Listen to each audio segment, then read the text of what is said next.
BTR गोरोबथानि गेजेरजों बारगौ एनडिएफबिफोरखौ थगायमारबाय नामा? एनडिएफबिनि केडारफोरनि केस आरो रिहेबिलिटेसन खुनसेयावनो होजोबनांगौ नेग्लेक्ट खालामबाय थागोन जोंखौ जेसेबां आइसोलेट खालामबाय थागोन प्रब्लेमा प्रब्लेमैनो थाबाय थागोन आरो बेवहाय माने खुनु मोनसे सोलायनाय बा मोनसे माने शान्ति परिबेसा फैनाय नङा बिदि आद्रा खिजा गाबोन एसे समफोर एसे बिदि होबाय थाब्लालाय मा खामानियाव होनो रिहेबिलिटेसननि मुङाव बारगौ एनडिएफबिफोरा गले गले सोमावसारनो गोनां जादों गासैबो केडार्सफोरनि लिस्टआ जुदि सोसनजायाब्ला बेवहाय बिराद गिदिर मोनसे आन्दोलनाबो जानो हागौ फैगौ 5 आरो 6 खालाराव थालांनाय बारगौ एनडिएफबिफोरनो रिहेबिलिटेसननि अनसुंथाइ होनायनि खोथा नाथाय सोरखारि भेरिफिकेसनाव गोबां बारगौ एनडिएफबिनि मुं फारिलाइयाव थालांनायनि अजद गुबुन फारसेथिं एनडिएफबि नङै न'सेयावनो 2-3 मुं फारिलाइयाव फैनाय खौराङा सोमोनांहोदों थांनाय 2020 मायथाइनि 27 जानुवारियाव एनडिएफबिनि मोनब्रै हानजा एबसु इउबिपिअ आरो भारत सरकारनि गेजेराव बिटिआर गोजोन गोरोबथा जानानै थांदोंमोन बेनि उनाव सोलायनायनि स्लगानजों इउपिपिएल राजखान्थि हानजाया बिजेपि दोलोजों जथायै बिटिसि खुंथायखौ आखायाव लाबोनानै आथिखालाव बिटिआर हालामखौ सामलायगासिनो मख'नो गोनांदि बिटिआर गोरोबथाया 2 बोसोर जानो गेजेराव दान मोनसेल' दंसै नाथाय गोजोन गोरोबथानि गेजेरजों बारगौ एनडिएफबिफोरनो रिहेबिलिटेसन अदेबानि गावबागाव जिउ खांनाय राहानि थाखाय सोरखारा फोसावनाय अनसुंथाइखौ दासिमबो मोनफुंजोबनो हायाखै गुबुन फारसेथिं गोजोन गोरोबथानि उनावबो एनडिएफबिनि गायसनगिरि आफादगिरि रन्जन दैमारिजों लोगोसे माखासे दैदेनगिरि आरो सोद्रोमाफोरा दासिम जेलनि सिङावनो थानो गोनां जाबोदों बेनि गेजेरजोंनो फैगौ 5 डिसेम्बर खालारखालि बाक्सा जिल्लानि तामुलपुराव आरो 6 डिसेम्बर खालारखालि क'क्राझाराव थालांनाय एनडिएफबि सोद्रोमाफोरनो रिहेबिलिटेसननि अनसुंथाइखौ होनो थि खालामदों नाथाय बे बारावबो माखासे गुबै एनडिएफबिफोरनि मुं फारिलाइयाव गैया होनना चिरां जिल्लानि बारगौ एनडिएफबिफोरा चिरांनि आइपुवालियाव ज' जानानै अजद दिखांदों लोगोसेनो फैगौ 5 आरो 6 डिसेम्बरनि सिगांनो होनो गोनां रिहेबिलिटेसननि अनसुंथाइखौ थालांनाय एनडिएफबि सोद्रोमाफोरनि मुं फारिलाइखौ थाबै सोसनना अनसुंथाइ होनायनि राहाखौ खालामनांगौ होनना दाबि खालामो जेंनायाथ' बेनो दिनै जेसेबांनाखि आंजों लोगोसे बेहाय गसंनानै दङ बिथांमोना गासैबो हार्डक'र एनडिएफबि केडार्स आरो लिडार्सफोर दङ बेयाव मोनसेल' फेक्सननिबो नङा गासैबो फेक्सननिफ्राय दङ NDFB progressive NDFB RD NDFB Dhiren Boro' आरो एनडिएफबि सावरायग्रा फेक्सन दा मोनब्रै फेक्सननि जोंनि मावथि लोगोफोरा दिनै ज' जादों ज' जानायनि जाहोनानो जाहैबाय बावैसो सिगां मैया एनडिएफबिनि रिहेबिलिटेसननि थाखाय लिस्ट ओंखारदोंमोन बे लिस्टआव सोफाजायै दिनैनि बे आंजों गसंफानाय एनडिएफबि बिथांमोना स' गोबाव बोसोर 34 बोसोर हाथियार लानानै नांबोनायनि उनावबो पिस एकर्ड जाखांनायनि उनावबो दे एनडिएफबिफ्रा दिनैसिमबो डिप्राइभ जानानै थानांदों गावनि जि मोनखानांगौ जिहेतु मोनथाय बेनिफ्राय स' बेनि थाखाय साफ्रोमबो एनडिएफबिफ्रा दुखु मोननाय फोरमायदों दिनै खोनानो मोन्दों जे हार्डक'र एनडिएफबिनि जायगायाव सोरबा माब्लाबाबो एनडिएफबिजों लोब्बा गैयै सोरबा गुबुन मानसिफ्रानो लिस्टआव फैबाय नाथाय जायफ्रा गोबाव बोसोरनिफ्रायनो हाथियार लानानै नांबोदोंमोन जुजिबोदोंमोन थैजों गेलेबोदोंमोन जिउजों गेलेबोदोंमोन गोबां दुखु खस्थ' लानानै नांबोदोंमोन बिथांमोननि लिस्टआ दिनै गैया बेयो बहुद माने दुखुनांथाव जादों बेनिखायनो दिनै बे दुखुखौ फोरमायनो थाखाय दिनै जोंनि एक्स एनडिएफबि मोनफ्रोमबो फेक्सननि लिडार्सफोर आरो केडार्सफोर बिथांमोना बेयाव ज' जादों आरो गावसिनि दुखुखौ फोरमायथिदों आरो मा खारनाव जायाखै सानो बाखिनायनानै नोंसिना जायाखै दाउनो मेनसन खालामबाय जायनि खारना जों बेखौ बुहुलखौ नुयो जे मोनब्रैबो फेक्सननि जिहेतु जोंहा टप लिडारफोर दंखायोमोन सिगनेटरि दैमारि फेक्सननि बेलायाव जाया सिगनेटरिमोन बिथाङाथ' दिनैसिमबो जेलाव दङ बेनि अनगायै जेनेरेल सेक्रेटारि बि अनजालु सारा बिथाङा दायथ' लानांगौमोन आं सानो आरो मोनफ्रोमबो फेक्सननि जेसेबांनाखि सिगनेटरि बिथांमोनाथ' दिनै सोरबाया गभर्नमेन्टजों दङ फर एग्जाम्पल गबिन्द सार बिथाङा दिनै पावाराव थानायनि उनावबो दिनै जों नुनो मोन्दों गबिन्द एनडिएफबि प्रग्रेसिभ फेक्सननि गोबां एनडिएफबिफ्रा दिनै लिस्टआव फैजायाखै अब्ला मानो फैयाखिसै जों बुजिनो हायो जे जोंनि लिडारफ्रा बेखौ अबहेलायै जों सम बारहोहरदों आरो सिरियास कमप्लिटलि खामानिखौ मावाखै होननानैसो जों बेखौ बुजिनो हादों दायो अकल चिरां डिस्ट्रिक्टआव जादों ना बे बेथ' चिरां डिस्ट्रिक्टआवल' नङा बे बिटिसिनि मोनफ्रोमबो जिल्लायावनो बे दङ जायफ्रा थालांनायफ्रा मोनफ्रोमबो जिल्लायावनो दं नट दिनैनि दिनाव आं बेखौनो बुंनो सानोदि फैगौ डिसेम्बर 5 तारिख आरो 6 तारिख बे दिनाव एक्स एनडिपिफोरनो रिहेबिलिटेसन होनांगौनि खोथा दङ आङो बेनि गेजेराव बेखौनो बुंनो सानोदि 5 तारिख आरो 6 तारिखआव होनो लागानि सिगांनो जोंनि एक्स एनडिपि गासैबो केडार आरो लिडार बिथांमोननि भेरिफिकेसना जानानै फैदोंमोन दा बेखौ 5 तारिख आरो 6 तारिखआव होनांगौखौ बन्द खालामनांगौ आरो जेसेबांनाखि एक्स एनडिपिफोरनि भेरिफाइ जाना फैदों बिथांमोन आरो जों गासैखौबो 5 तारिख आरो 6 तारिखआव होनांगौ आं बेखौ बुंगोन आरो जेसेबांनाखि 34 इयार्स स्ट्रागल खालामनायनि गेजेरजों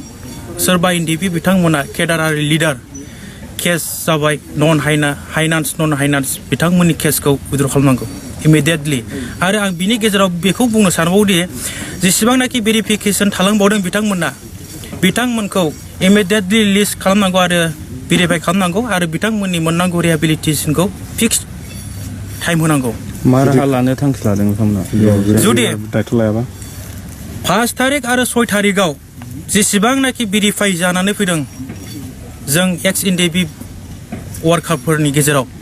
जुदि 5 तारिख आरो 6 तारिखआव जुदि रिहेबिलिटेसनखौ जुदि होनायखौ जुदि बन्द खालामालासिनो गमामायैनो होमारोब्ला जोङो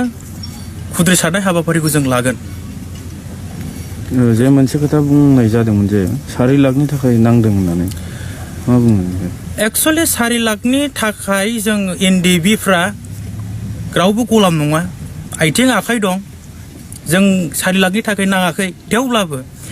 जिहेतु पिस एकर्ड जानानै फैबाय एग्रिमेन्ट खालामबाय एनडिबिनि नामावनो दा बाहाय माने सरकारा जोंनो थांनानै थानायनि अनसुंथाइ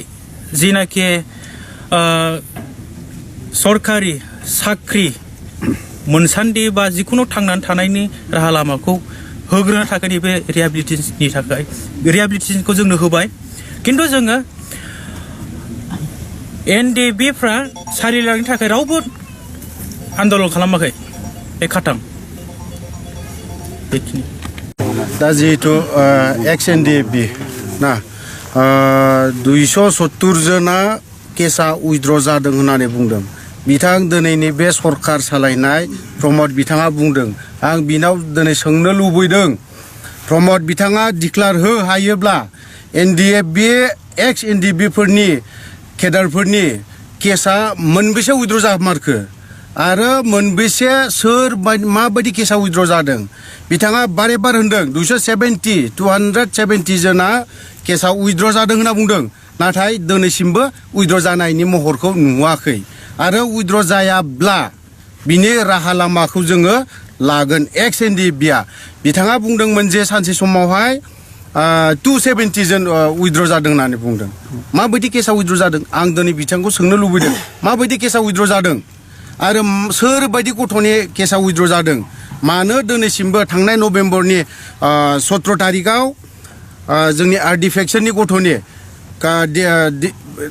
कार्बि आंलंआवहाय बिनियाव हाजिर जाहैनांगौ हाजिर जायाब्लानो बिथाङा एरेस्ट जासिगोन होमबा बेफोरबायदि केसा उइद्र जायाब्ला माबायदि केसा उइद्र जादों दिनै बिथाङा आं बेखौ सोंनो लुबैदों जे माबायदि केसा उइद्र जादों 270 जननि केसा उइद्र जादों होननानै बुंदों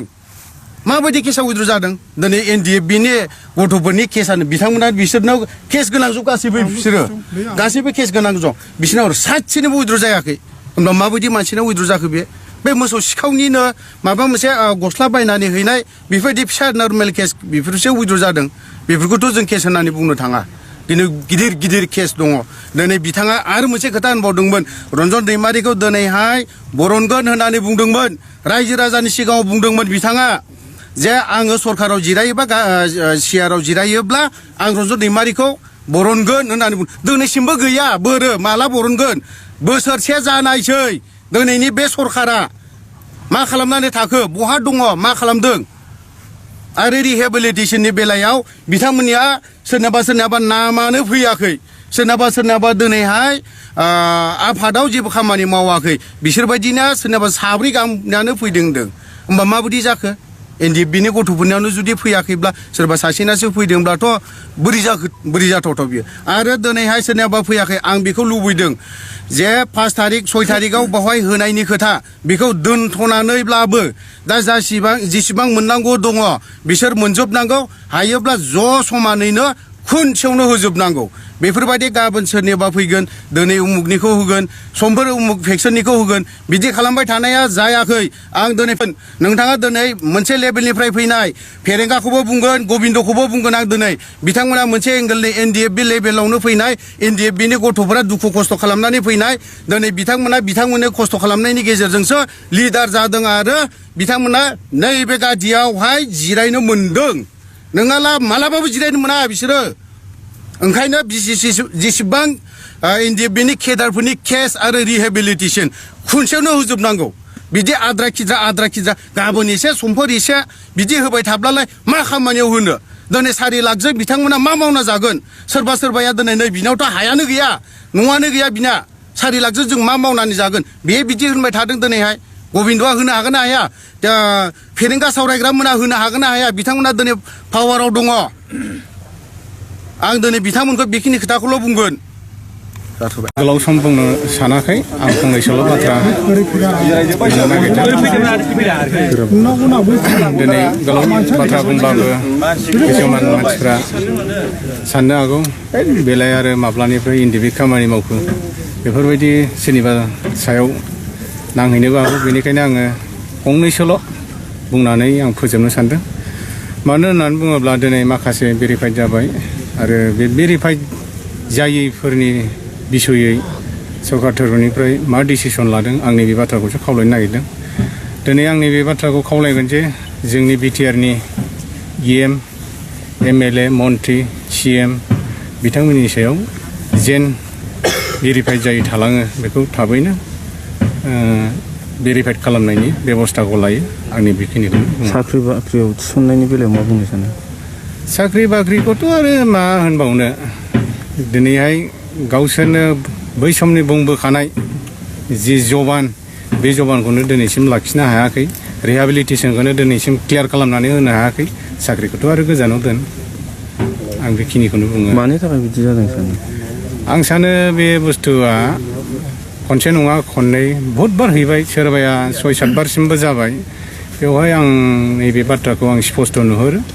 बेयाव माखासे निस्सय सिङाव षড়यन्त्र दङ होननानै आं साननानै लायो बेक्तिगत हिसाबै